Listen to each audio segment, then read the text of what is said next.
Hello and welcome back to my channel. If you're new here, my name is Maddie and I currently live in Guadalajara, Mexico. Today, after getting many requests for this, I will be showing you what a day in my life looks like in the city. I also recently asked on my Facebook if there were any burning questions you guys wanted me to answer in an upcoming video, and I got a lot of responses, so throughout this video, I will also be answering a few of those questions. To start off, I will be heading to my lavanderia. This is my laundromat, where actually I used to go to get my clothes washed in 2018. Still coming back here because they do an awesome job, they don't steal anything, and it's pretty affordable. Hola, buenos días. Servicio de lavandería, por favor.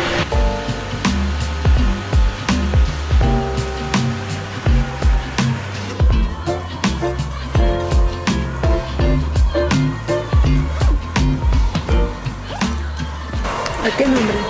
Maddie? Son 90 pesos, ¿me lo pagas cuando vengas? Sí, por favor.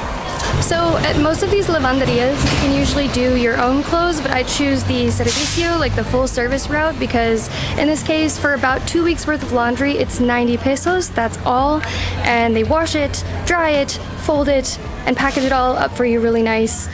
And this one's really quick too. It'll be ready in about 4 hours or so. It is called Lavanderia Quick Wash, and I do recommend it. However, just know that if you come here and you have any clothes that are shrinkable, they definitely 1000% will miniaturize them with their really what I think must be the most high-powered dryers of all time. In my last video, I showed you what my at-home morning routine looks like. That's making my own coffee at home, an iced latte, journaling, maybe some stretching, so I'm not gonna go through that again. This is what my daily life looks like when I go out for breakfast. Oh man, the place I wanted to go for breakfast is closed. Of all days, it's closed Tuesdays. I had the most delicious eggs plate here the other day with my friend Moni, and I really wanted that again. I was already craving it like the second we left. But luckily, there are lots of restaurants on the street, and when we came on Sunday, all of them are packed, but today, like, there's hardly anyone in any of them, so I can take my pick.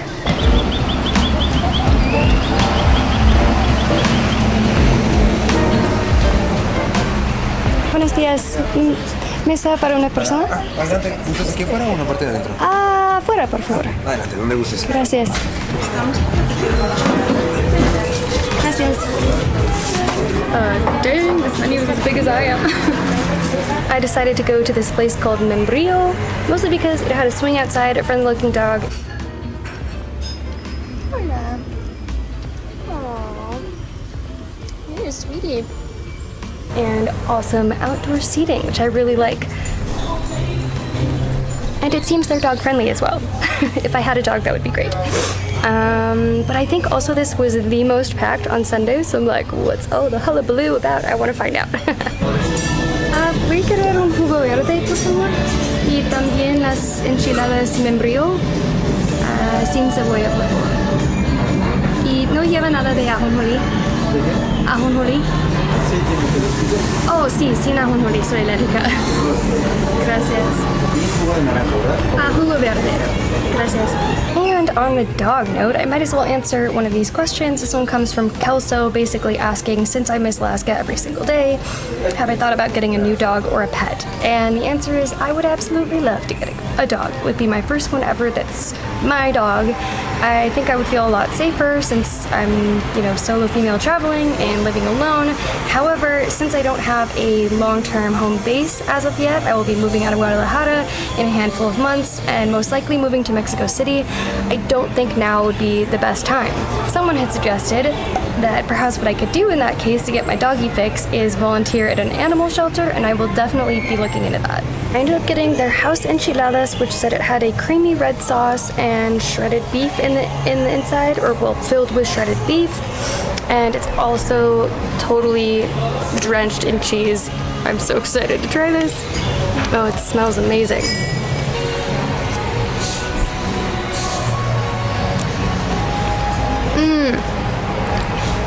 Oh my god. This salsa is amazing. These certainly were not the cheapest enchiladas that I've ever ordered. I believe they were 175 pesos, but the flavor, oh, worth it. Well, to be be honest, the meat wasn't my favorite part. It was pretty dry and kind of chewy, but that did not stop me from eating almost the entire plate. The sauce? Oh, absolutely mind-blowing. I think I'm gonna have to come back here again and get that on maybe like chicken enchiladas or eggs. That would be good.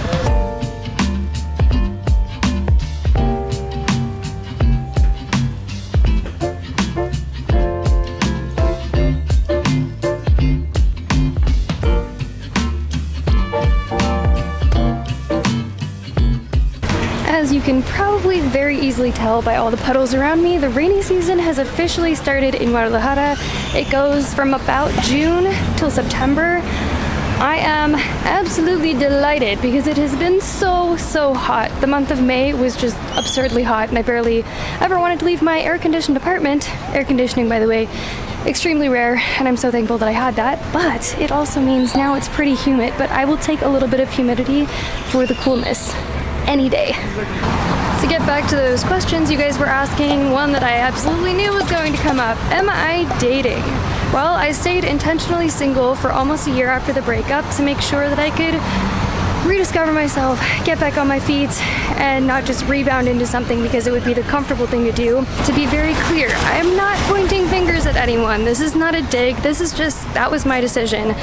I needed to find out who I was outside of a relationship since I was in one for 5.5 years. I needed to find out what I like doing by myself, who I am by myself, and how to be happy by myself. And since I now feel like that is the position I'm in, the answer to the question, am I dating, is yes.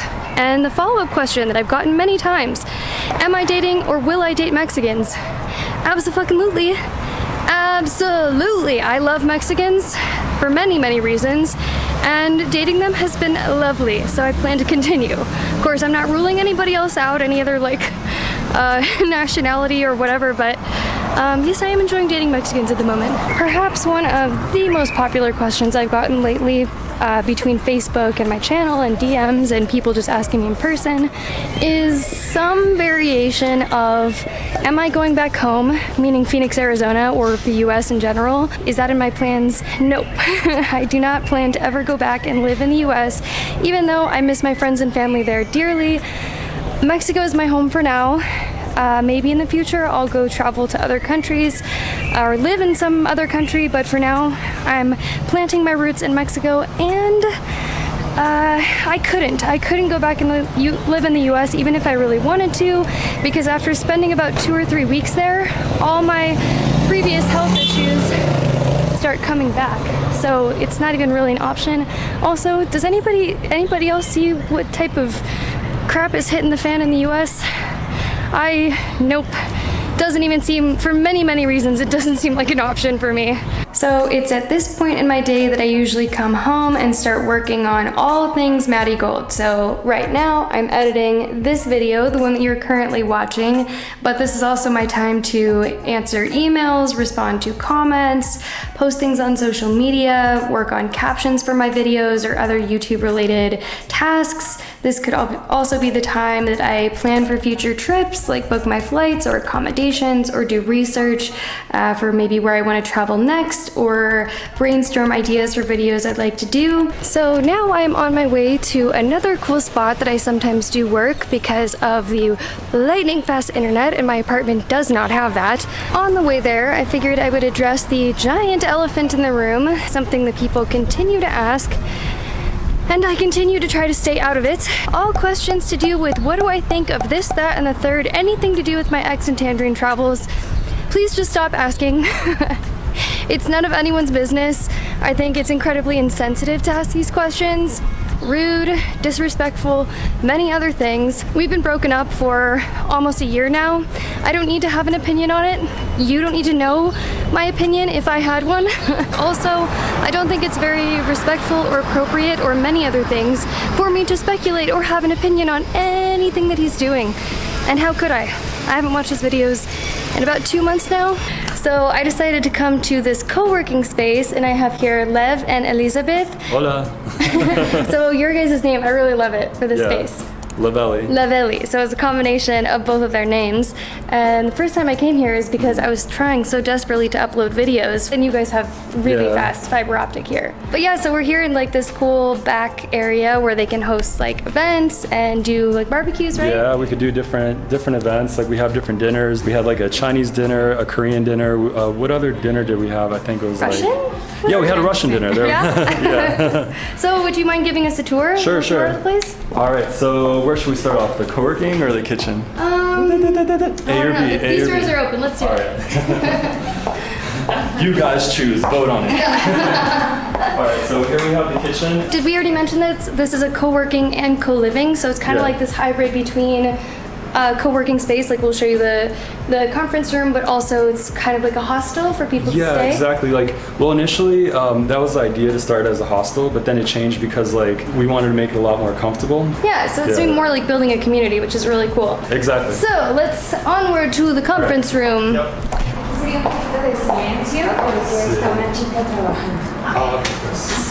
So we're gonna go into the co-working space. So yeah, we gotta be quiet because there's someone in here working, but here's a nice conference room area, lots of places to sit or to chill, plants hanging everywhere for nice good oxygen. Shall we go upstairs? Yes, we can go upstairs. And I do apologize because the bunk room, people are like in and out all day. You kind of bunk room. So I'm sure many people are familiar with how hostel living kind of works. You get your own space, a locked area, and you're sharing the room with some other people. Exactly. Everyone has a curtain for their privacy. Also, outlets, everything you need, and the mattress is super comfortable. Like, Ooh, we checked out. big feature. We checked out so many mattresses. We went to like all these different places. It took us like a few weeks, and then finally we were like, okay, this is it. As many people know, while traveling, the mattresses are not always very comfortable, especially in Mexico, in my experience. So Guess it's a won't big have selling. that issue. Ooh. Yeah. So you can sleep peacefully at night here. So I'll show you what it looks like up here. It's a cool little cozy space. So yeah, you have your outlets, a light, more outlets, a lockbox, and then does each person gets more locked space? Yeah, absolutely. So this is for their general things like their bags and everything, and this is like if they want to hide their like passport or wallet or even like laptop, they could, Slide have it it up in there. there. Yeah, and Perfect. they can charge it while they have it locked up. Oh, that's cool. Yeah, exactly. Oh my gosh, that's awesome. And Yep. you have AC. Yeah. That's a feature. That's Really a selling important feature here. right there. I mean, especially around these months, it's been really hot in Guadalajara. This is the yoga studio / activity room. Yoga So you studio. can feel we put a lot of people, and sometimes people come here, they exercise, they do yoga. A lot of work has A been done lot here. of work has been done to transform this space. We definitely underestimated it, but it's totally worth it. I'll say that.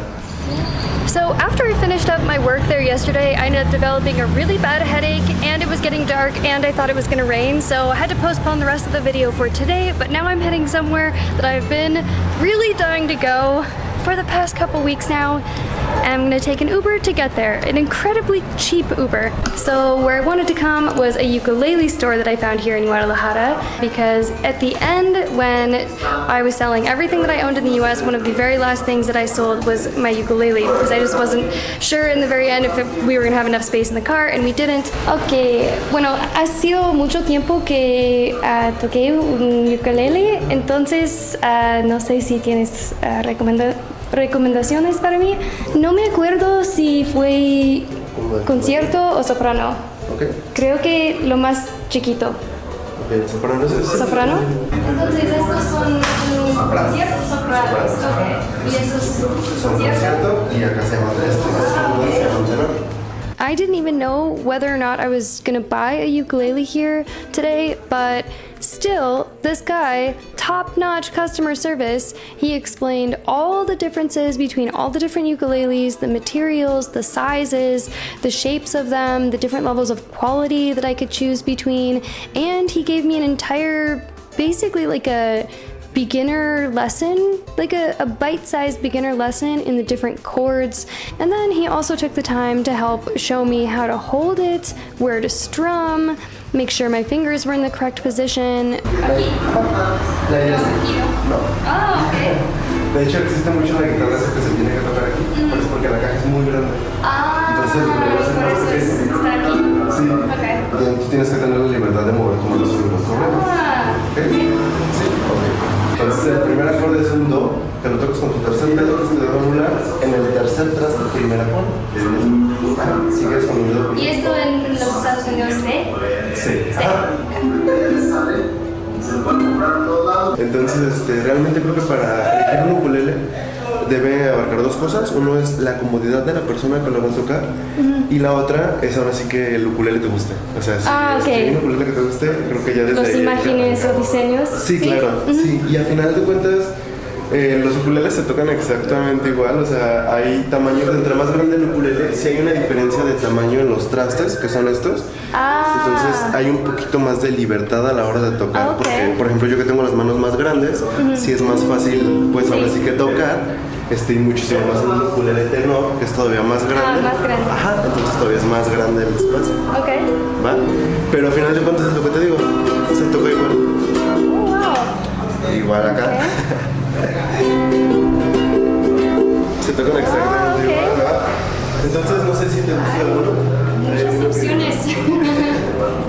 Really, this was such a good experience and actually so much more fun than I was expecting it to be. And I decided on this one. Dale, que lo Perfecto. llevas. Ya incluye esta funda. Ok. La verdad es muy resistente. Ya conoces la tienda. ¿Cómo? Ya conoces la tienda.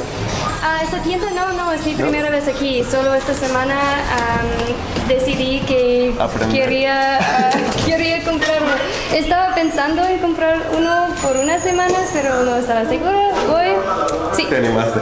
Sí. Bueno, en redes sociales nos sigues. En Todavía Instagram. no, pero yo puedo. Ok, tenemos la tradición de que cada vez que compran un ukulele toquen una campana que tenemos ahí y lo subimos a nuestras Insta Stories. Wait, ¿dónde está la campana? Aquí como a la mitad. Oh my gosh, you guys, this is the greatest thing ever. Okay, en mi canal, en YouTube, tengo una cosa al final del video que digo, Gong Apple. Es una cosa para to encourage, para preguntar a mis suscriptores a tocar la campana en YouTube. Y por eso este es perfecto para este video. On the screen here is one of my favorite videos I've made recently, so you can continue watching. Please subscribe to my channel, and one more thing. María acaba de comprar su primer ukulele y va a tocar la campanita. ¿Va? Gong that bell so you get notified the next time I release a new video, and I hope to see you there.